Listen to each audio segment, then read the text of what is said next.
Why does it feel like everyone is so much bigger or stronger than you? Why is your progress never as good as the people you see on social media? Physique inflation is through the roof, the fake natural situation is out of whack, people's expectations of what a healthy or strong physique looks like is warped beyond comparison, and it's all when getting Chris worse. Bumstead looks like when you're calling Chris Bumstead a dad bod, that's when it's to the extreme of we don't know what normal people look like anymore, because this dude is yoked out of his mind even when he's considered fat Chris Bumstead. Like oh my god.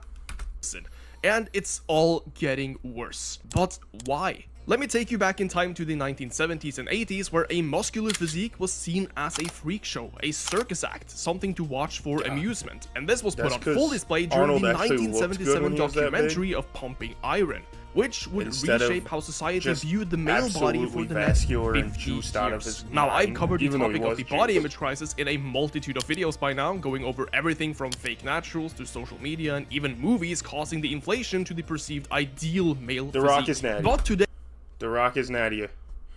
According to everyone online, The Rock is completely natural. He's never done any juice in his life, even though he's like 57 and massive.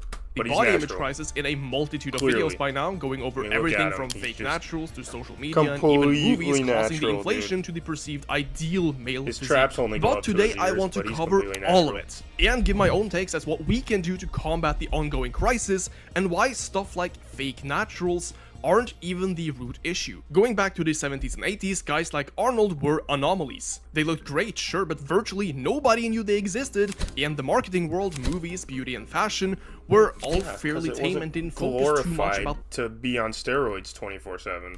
The physique of a model. If you take a look at some of the action heroes from back in the day, like Clint Eastwood, Sean Connery, Roger Moore, and even the guys who played Superman, sure, yeah, dude. Like Clint Eastwood, Sean Connery, Roger Moore, and even the guys who played Superman. Look at Christopher Reeve as Superman. He is a normal dude wearing that, and he was considered jacked at the time. Tell me how that makes sense. And sure, they were all in great shape, but they looked nothing out of the ordinary compared to some random fitness influencers today, and would get dwarfed by most modern day actors like Dwayne Johnson or Chris Hemsworth. James Bond is an example I've used before, where the actor used to look like this, but now looks like this. Even in women's beauty and fashion, there were no booty shorts or clothes designed to accentuate their figures beyond their natural bodies. If you fast forward through the 1980s though, we did see a burst of action heroes looking more jacked than ever. Gyms started becoming more trendy. Guys like Sylvester Stallone, Chuck Norris, Jean-Claude Van Damme, amongst others, were starring in roles across the big screen. They were kings.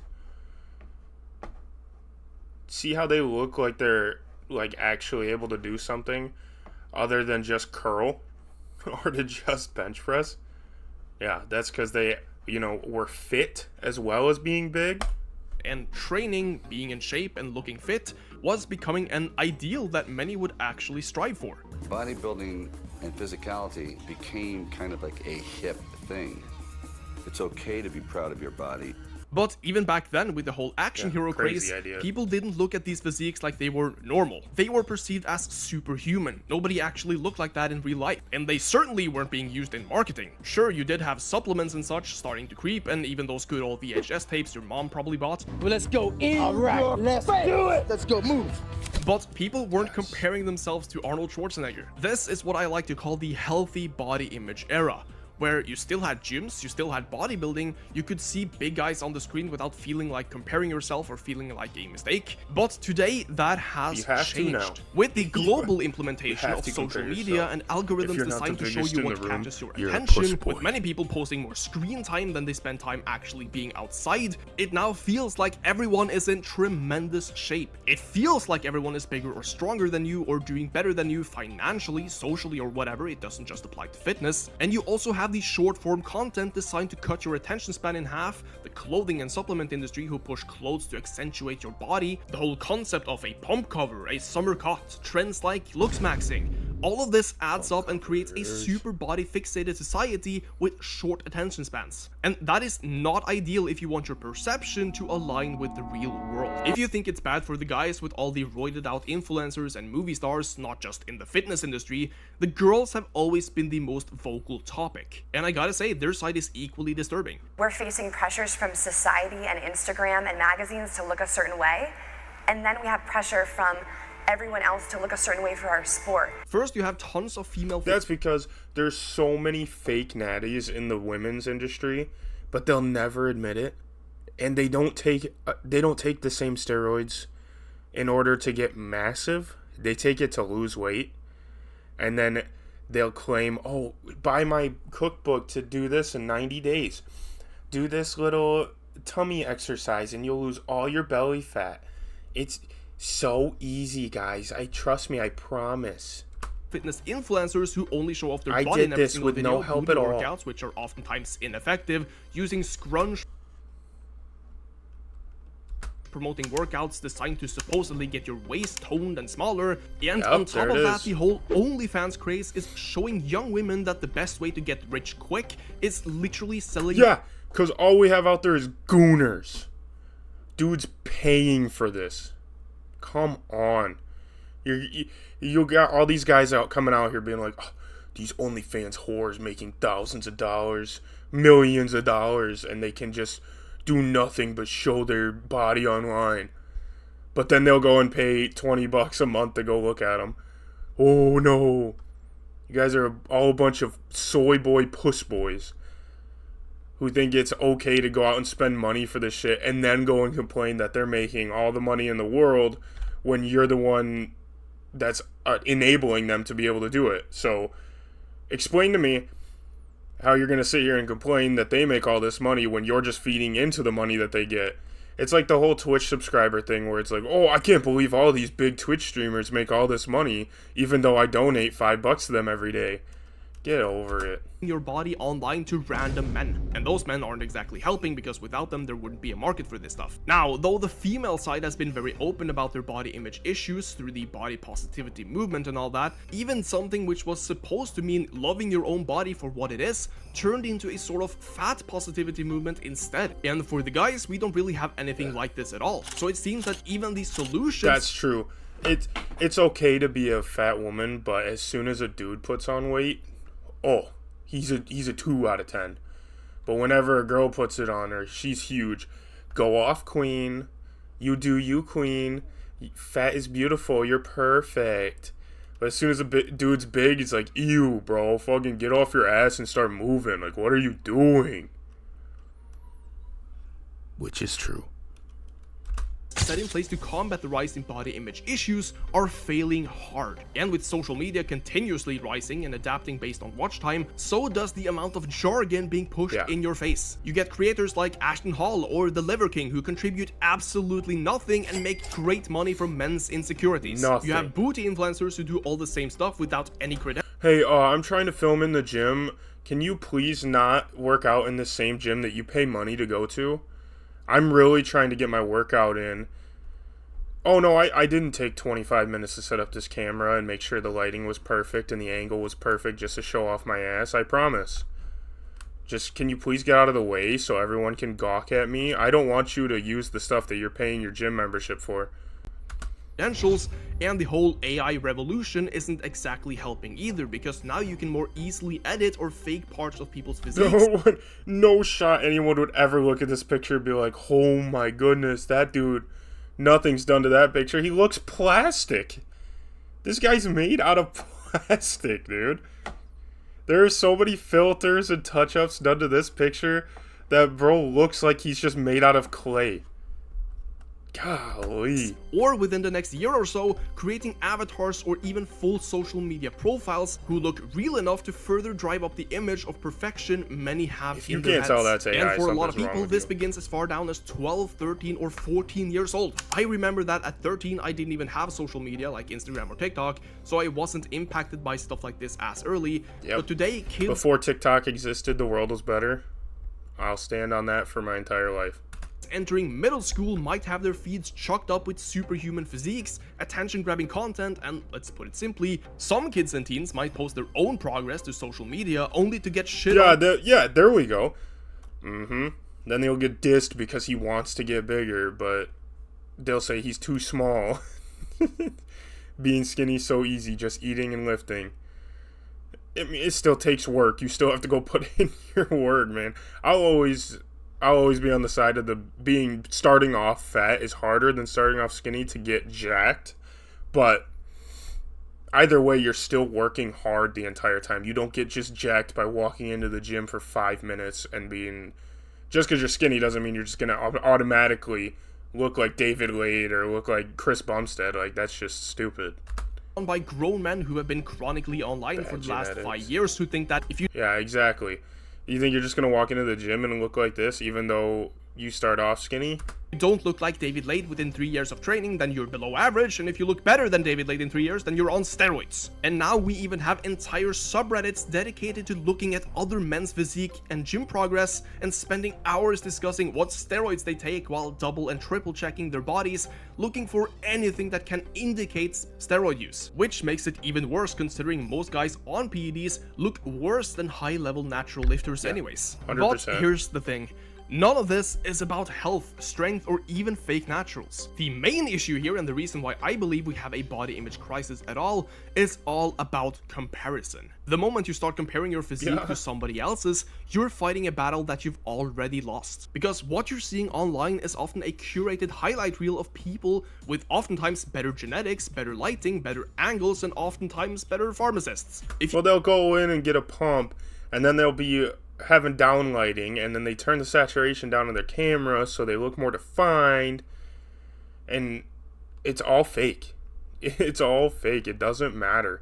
And you can't look the same as someone else because you all have different genetics. Unless for some reason you have a twin sibling out there that is completely jacked off of juice. Maybe you could strive to look just like them. But other than that, you're not going to look like someone. Chris Hemsworth taking all the juice in the world does not look like Dwayne Johnson taking all the juice in the world. It's just not how it works. It doesn't matter what you take. It doesn't matter whatever. Now, can it help you get closer? Sure, but you're not going to look the same no matter what you do. The way your insertions are, the length of your arms, the length of the bicep head, the length of everything, your shoulder width, everything combined together. Doesn't matter what you take or how much you work, you're not going to look the same. You might look diesel as hell and you might look really good. Doesn't mean you're going to look the same as Chris Hemsworth. It's not going to look the same as, you know, The Rock or Chris Bumstead or anybody else that's up there. You're not going to look like Ronnie Coleman just because you take a lot of steroids. Like, anybody that thinks that has been misled by this whole culture of just take steroids and you're going to get huge. That's not how it works. If you go into a local gym, whether it's commercial or even a bodybuilding gym, the physiques you see there will not come anywhere close to the distorted reality you've experienced on social media. And outside of the gym, this becomes even clearer. Many would walk around at a public beach and probably feel this. Okay, if there's anyone we don't listen to, it's V-Shred. If there's anyone in this world, do not listen to V-Shred. I would rather listen to whoever this dude is than V-Shred any day of the week. I don't care. Disgusted looking at other people's bodies simply because of the skewed perception they now have of their own physique and their instinct to instantly compare themselves with those people. And if they see somebody with a better physique, they feel insecure or start coming with coping mechanisms. And if they see somebody with a better... Natty or not. Natty or not this guy. I would probably say Natty. He just does a lot of shrugs. And probably a lot of curls, you know. Other than that, you know, he's completely natural, I'd say. Physique, they feel insecure or start coming with coping mechanisms for why they don't look like that. It is insanely toxic to your mental health to constantly think like this, and even though we're also in a public health crisis with obesity and lifestyle related disease being on the rise, the gym and fitness community can help combat this. But it's never about health. It's rarely about functional adaptations, strength, endurance, or just doing something. It's mostly about looks. Do a lot of your friends or fellow gym bros take steroids here? Most of them. Yes. And I think that focusing on something so subjective that doesn't even have an objective measure of improvement isn't the way to go. Yes, if you look fit, then you most likely are fit. That's a general statement. But looking fit should merely be a byproduct of that fitness, not the goal. As much of a meme it has become, hybrid athlete training or strength sports can be a lifesaver for this sort of stuff, because it teaches you that your body isn't meant to exclusively focus on visual appeal, but also That's to right. use it for something. Heck, if 100%. you've been training for 5 years or longer properly, then chances are you are nearly maxed out on your natural muscle building potential. And even if you manage to put on a kilo of muscle every year afterwards, that's not something you can visually assess at all. So at that point, you feel like you're stagnating, and without any progress, most people will start to feel even worse. Yep. And then that's when you get influenced by people online to go start taking steroids because I can't get any bigger, man. Instead of changing up my routine or trying harder or lifting heavier or doing different things with my diet, I'm just going to start taking Tren. You know, I don't care. I'm just going to take Tren, bro. I'm just going to start blasting SARMs. It's fine. I don't care if I die when I'm 40. At least I'll look big and jacked by the time I'm 20.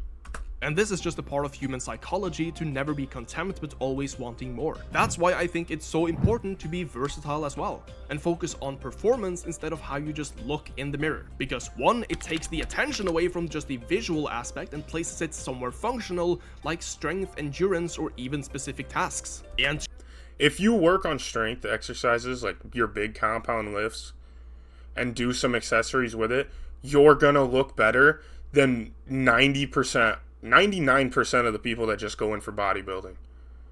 Like all these people that do all these isolation exercises left and right, like, oh, I need to isolate my bicep.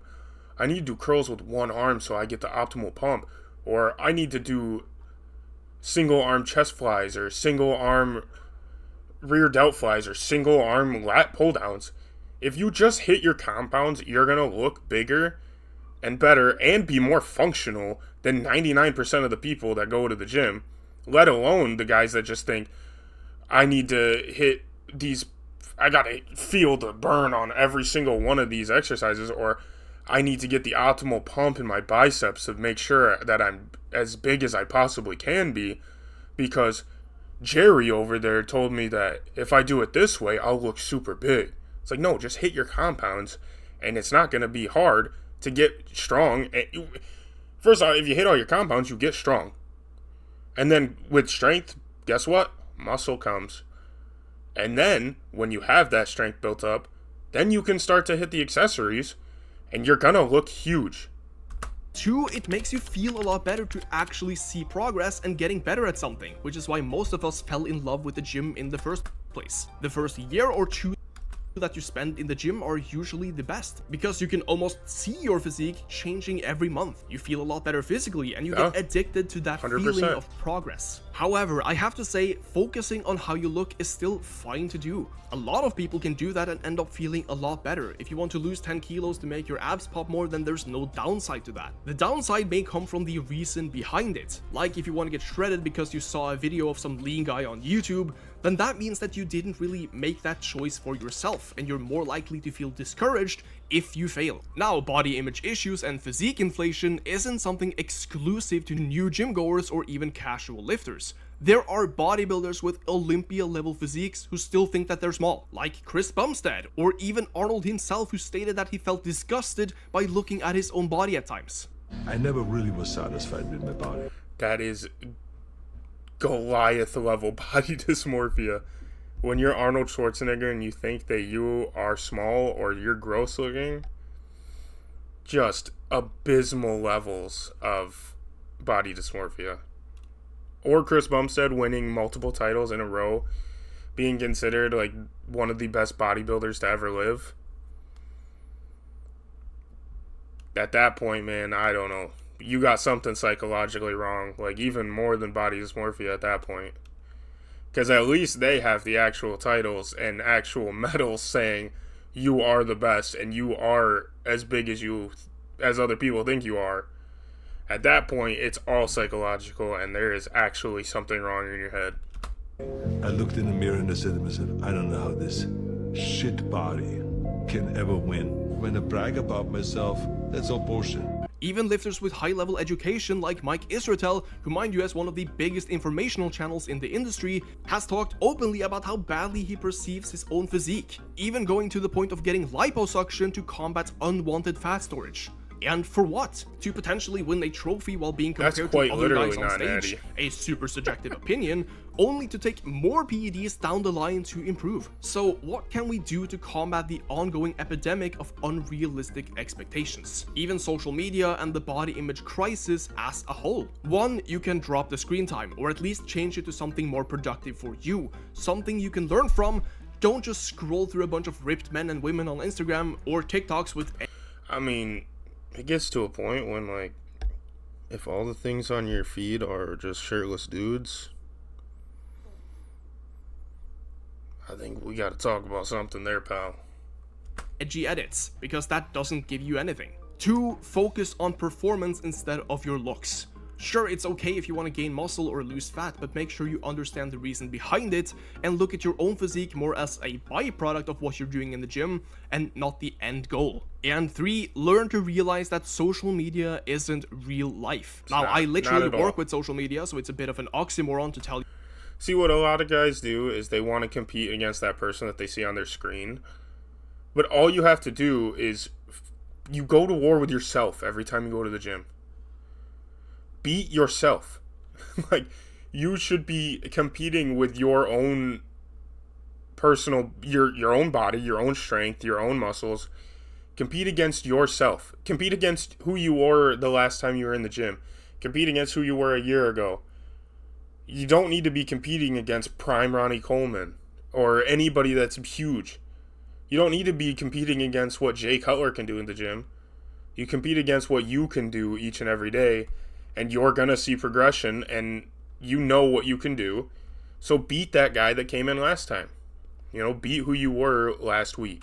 You to use it less, but at least realize that what you're looking at isn't comparable to you, regardless of whether or not a person is natural or on steroids. They're not you, and you're not them. You need to find your own motivation and not look towards 100%. everyone else's. Especially if that someone else is a random influencer whose only credential is flexing. If you look at a fitness model like Jeff Seid and say, yeah, I want to look like that, then after a year you realize that you're falling very short. Then it's great if that was the initial push that got you to start training, but your focus should change based on what you enjoy. Maybe you found out that getting stronger on bench was more fun, or training for a tough mountain climb or other physical exertions. What makes now, you in happy. the fitness and gym community, we all like to look for optimization strategies by tweaking minor details in our training and dietary regimens, aka science-based lifting, like what Jeff Nipper does, and that's also fine if that's what you get enjoyment out of. Not science-based. If you're a science-based lifter, you're a puss boy. Don't care. Don't do that. You're a little sissy bitch. If you science-based lift, get out.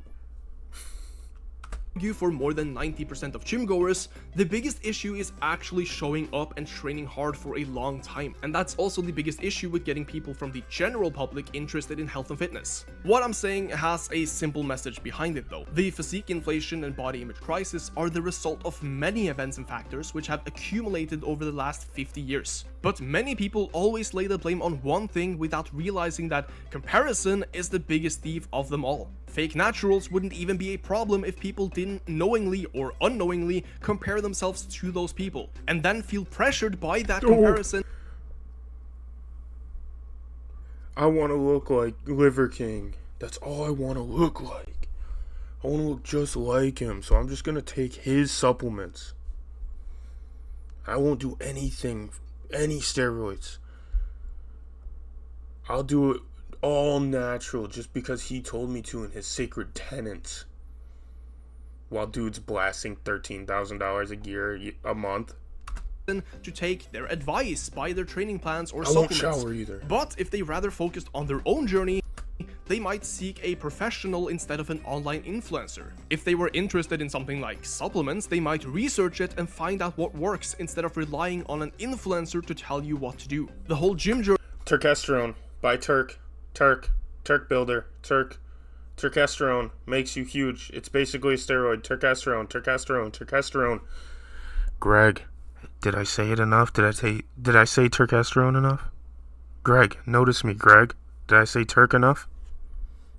Journey becomes a lot easier when you realize that it's your body, your goals, and your life. And you can do whatever you like about it. And yes, I believe everyone should take care of their health and exercise because of all the individual and societal benefits it has, but to do so within reason and ideally because it makes you genuinely happy. Holy crap, I do feel like a philosopher at this point, but you guys get the point. I've been on fitness YouTube for what, 5 or 6 years now, and I really want to thank you guys so much for supporting the channel and supporting my endeavors with coaching and my online clinic, and supporting me throughout the years by commenting and liking the videos that I publish. Heck, even critical comments are always welcome so that I can see more sides of the story and improve the content for you guys. So really, thank you. Let me know down below in the comments what you guys think about the whole.